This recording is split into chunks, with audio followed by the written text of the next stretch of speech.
नमस्कार मंडळी. सांगायचा मुद्दा आजचा असा व्हिडिओ बनवायचा की डिझर्विंग अँड अनडिझर्विंग कॅन्डिडेट असे दोन असतात. तुम्ही पण एक्सपिरियन्स केला असेल. सो माझ्यासोबत पण आज असंच काहीसं झालं. हॉस्पिटलमधला माझा फर्स्ट लाईफमधला इंटरव्ह्यू होता. खूप उत्तम प्रकारे दिला वगैरे. त्याच्यात मी DMLT पास होती. बट त्यांनी चॉईस करताना 2 बॉईज चॉईस केले आणि 3 मुलींना प्रायोरिटी नाही दिल्या. का तर त्या मुली आहेत, मुलं हवी हॉस्पिटल लाईनला, म्हणून त्यांना प्रायोरिटी दिली. I don't know Y. But नंतर सडनली मला असं बाहेरून कळलं की तो जो मुलगा आहे त्याने PG DMLT केलेली. त्याकडे डिग्री होती म्हणून त्याला महत्त्व दिलं आणि त्याच्याकडे एक्सपिरियन्स काहीच नव्हता असं मी समजली. म्हणजे बाहेरून समजण्यात आलं मला.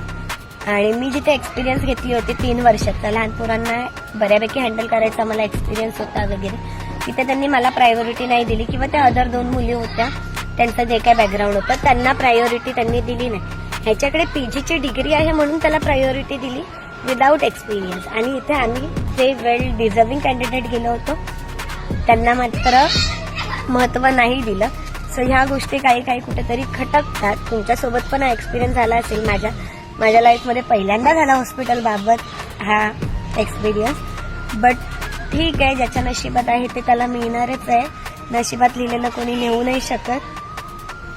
इट्स ओके, ट्राय करत राहू. हेच आता मुद्दा आहे. तुमच्यासोबत पण असं झालंय का मला नक्की कमेंटमध्ये सांगा.